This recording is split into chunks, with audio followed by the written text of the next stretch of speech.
Assalamualaikum warahmatullahi wabarakatuh. A'udzu billahi minasyaitonir rajim. Bismillahirrahmanirrahim.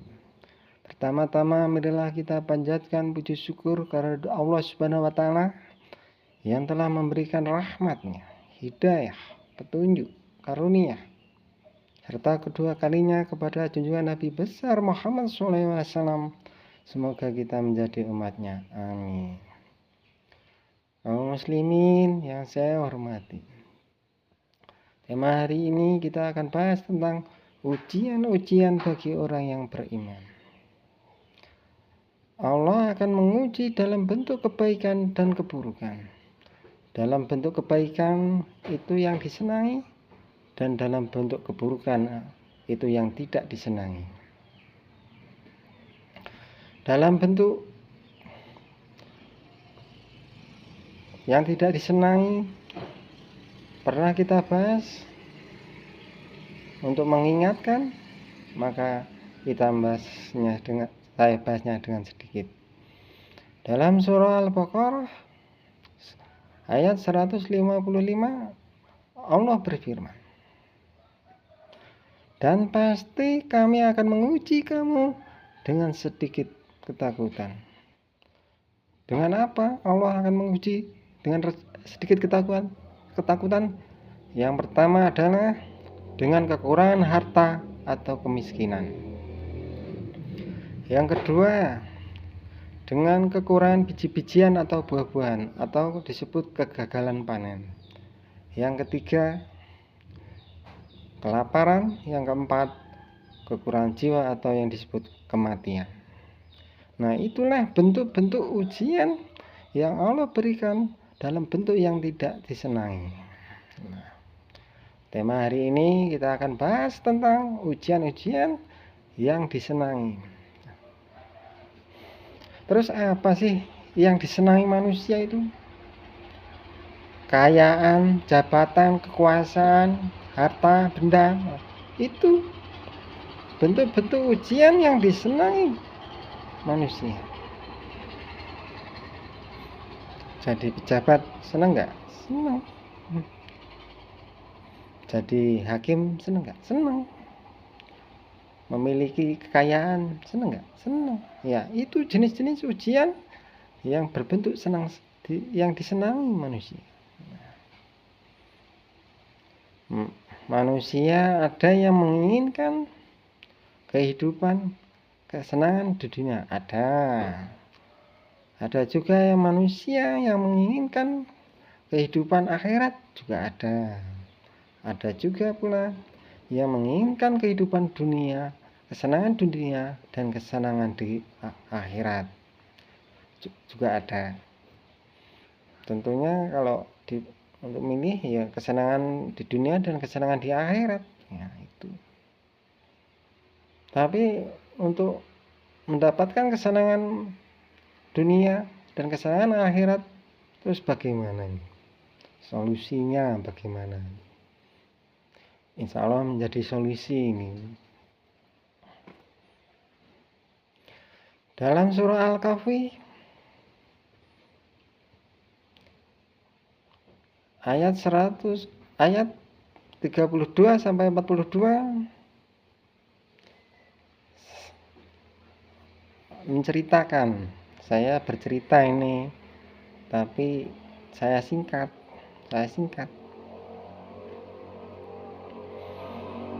Hai Muhammad, berikan perumpamaan.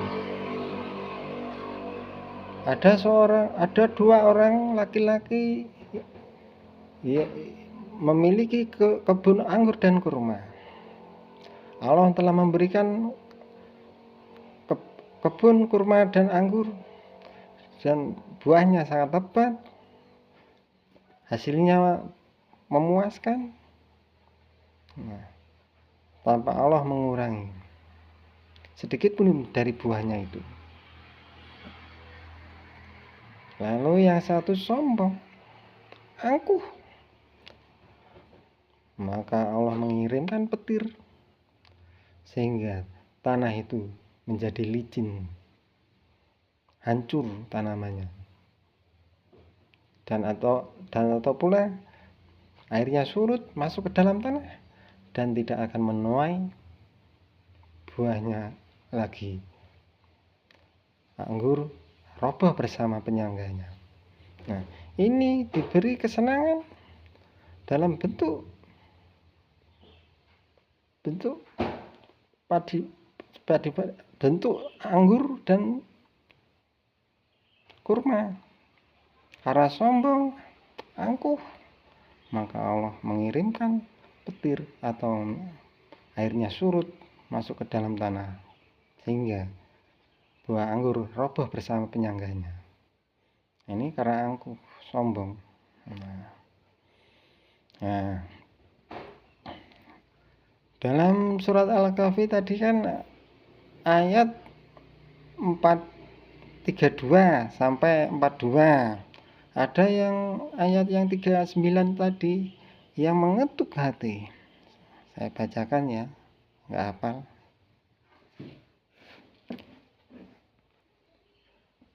Saya bacakan, maaf nggak hafal. Bismillahirrahmanirrahim. Wala la idza dakhalata jannataka kullata ma sya'allah. La quwata illa billah. In tarani ana aqala minka malan wa walada. Ini ayat 39 surah Al-Kahfi, yang artinya, dan mengapa ketika engkau memasuki kebunmu tidak mengucapkan Masya Allah, la quwata illa billah. Sungguh atas kehendak Allah semua ini terwujud. Tidak ada kekuatan kecuali dengan pertolongan Allah. Sekalipun engkau anggap harta dan keturunanku lebih sedikit daripadamu. Ini tentang perkebunan tadi kan, tentang perkebunan menanam anggur. Buahnya banyak, anggur dan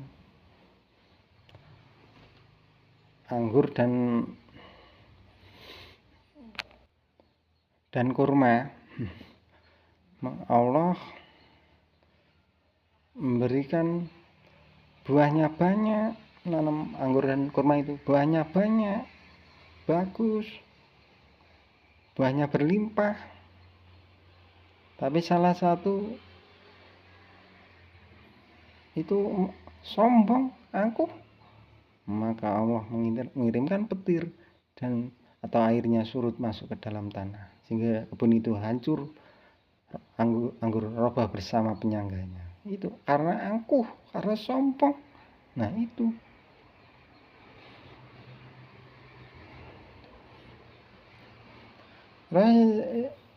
yang satu orang yang beriman untuk menyuruh, mengapa kamu tidak mengucapkan Masya Allah la quwata illa billah. Sungguh atas kehendak Allah semua itu terwujud. Menanam anggur, menanam kurma, buahnya berlipat-lipat, banyak buahnya, tidak mengurangi sedikit pun dari buahnya. Maka disunahkan, ya, satu yang orang beriman tadi menyuruh, maka disunahkan mengucapkan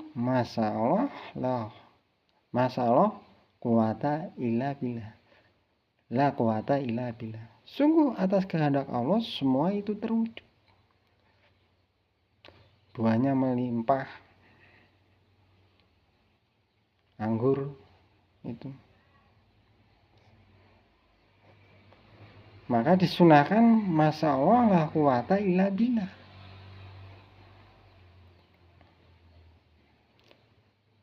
Kalau di Indonesia menanam padi, jagung, dan lain.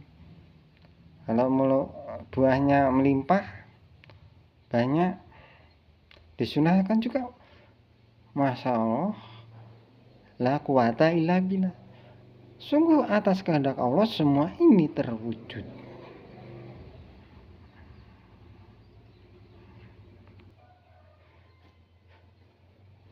Kan itu kan berbentuk panen anggur, padi, kedelai, jagung. Itu kan kalau diceritakan buah anggur dan kurma. Panen padi, anggur. Disunahkan juga mengucapkan masalah la quwata illa billah. Sungguh atas kehendak Allah semua itu terwujud. Nah, itu kan bentuk kesenangan, bentuk diuji dengan kesenangan di dunia gitu. Buahnya banyak, kan senang kan, berlimpah, senang kan gitu kan. Nah, bentuk lain tadi misalnya diuji dengan jabatan, kekuasaan, harta benda, kekayaan, senang nggak? Senang. Disunahkan juga mengucapkan masya Allah la quwata illa billah. Sungguh atas kehendak Allah semua ini terwujud. Nah, itu kan dalam bentuk kesenangan. Alhamdulillah juga boleh mensyukuri, juga boleh.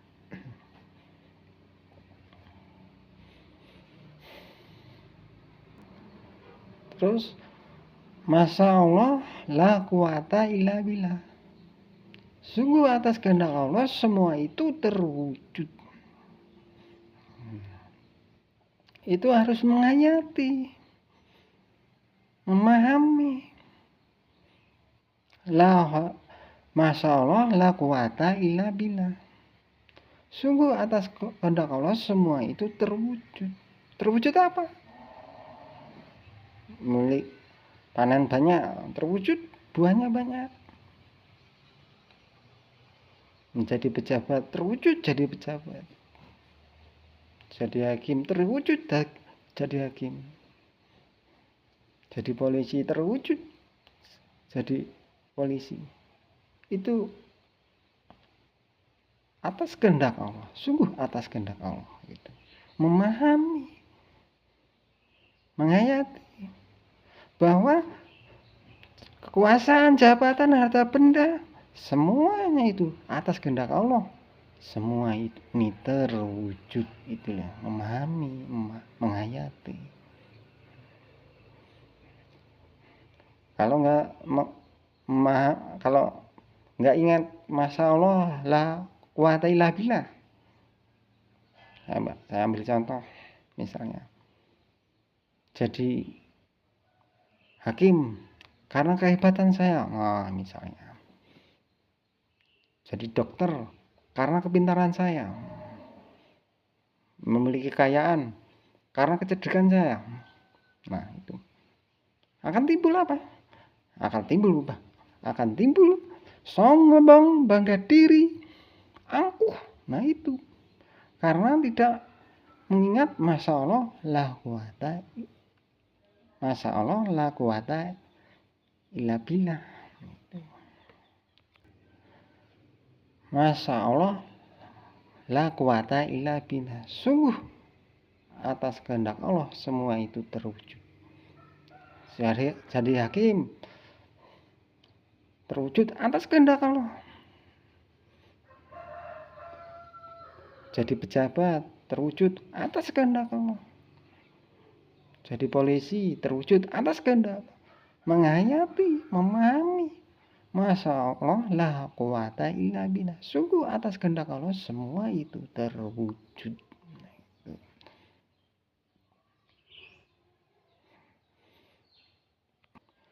Masya Allah la quwata illa billah. Sebagai pondasi mengingat Allah. Sebagai pondasi mengingat Allah. Bahwa jabatan, kekuasaan, harta benda itu datangnya dari itu kehendak Allah. Semua itu terwujud. Gitu. menghayati, memahami. Masya Allah, la quwata illa billah. Sebagai pondasi mengingat Allah bahwa jabatan, kekuasaan, harta benda itu atas kehendak Allah, semua itu terwujud. Terus ada ayat yang menjelaskan Allah tidak akan merubah kaum sebelum kaum itu merubah keadaan sendiri. Ya memang benar, kita wajib berusaha mau jadi hakim, mau jadi dokter, mau jadi bidan apa, itu kan bersekolah. Mau jadi polisi, itu kan bersekolah.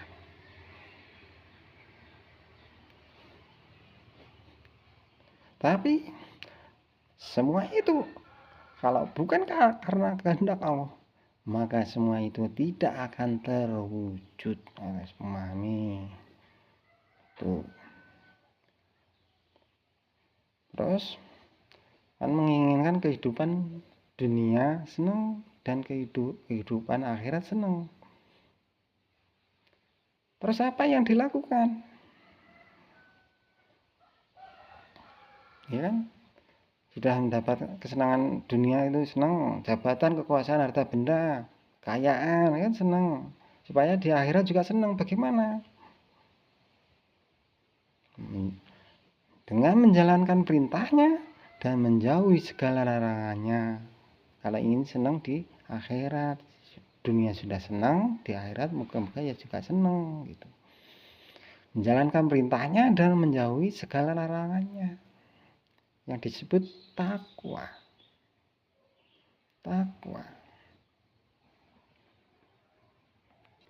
Sebagai pemimpin bertakwa, amanah, menjalankan tugas dengan baik, menepati janji. Nah, itu sebagai pemimpin. Ini dari segi perintah ya, takwa. Menjalankan perintahnya dan menjauhi segala larangannya. Perintah nih, segi perintah. Sebagai pemimpin, amanah, menepati janji, tidak korupsi. Segi perintah, sholat, puasa, ya ini segi perintah juga.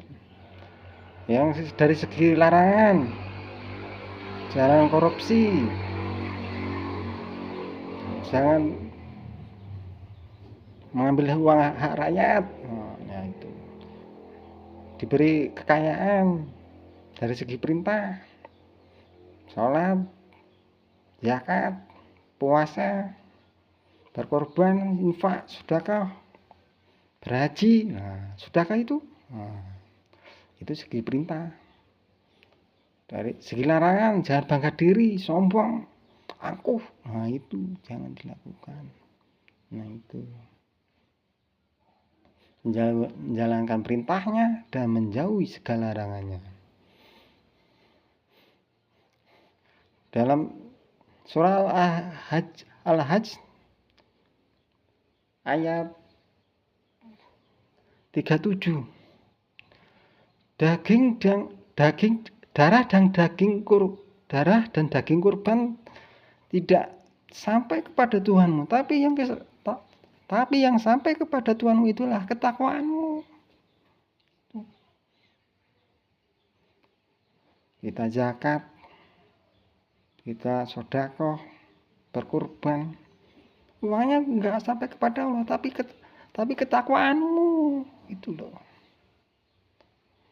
Allah itu enggak, kamu misalnya jadi pejabat, jadi polisi, jadi dokter, enggak butuh itu, tapi yang dibutuhkan adalah ketakwaanmu. Jadi dokter bertakwa, jadi pejabat bertakwa gitu. Jadi polisi bertakwa gitu, menjalankan perintahnya dan menjauhi segala larangannya. Sebagai penutup, apa yang dilakukan orang beriman setelah mendapatkan ujian-ujian yang mendapatkan ujian-ujian kesenangan. Yang pertama adalah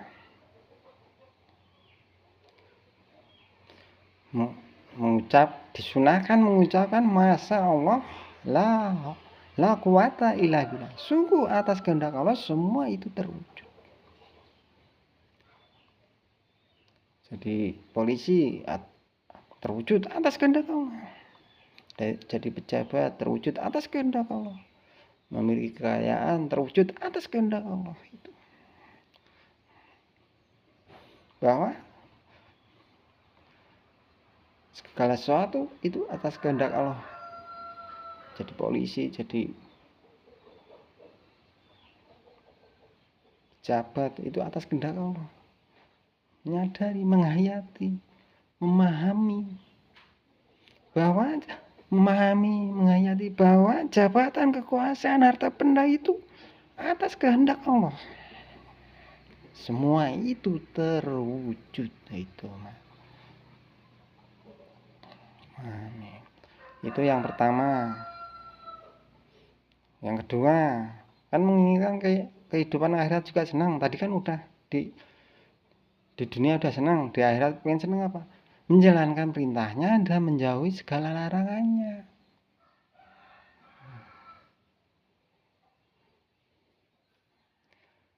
Menjalankan perintahnya dan menjauhi segala larangannya itu disebut takwa. Pertama, sunah mendapatkan kesenangan, diuji dengan kesenangan, mengucapkan Masya Allah la quwata illa billah. Sungguh atas kehendak Allah semua itu terwujud. Dan memahami, menghayati bahwa kekuasaan, jabatan, harta benda atas kehendak Allah.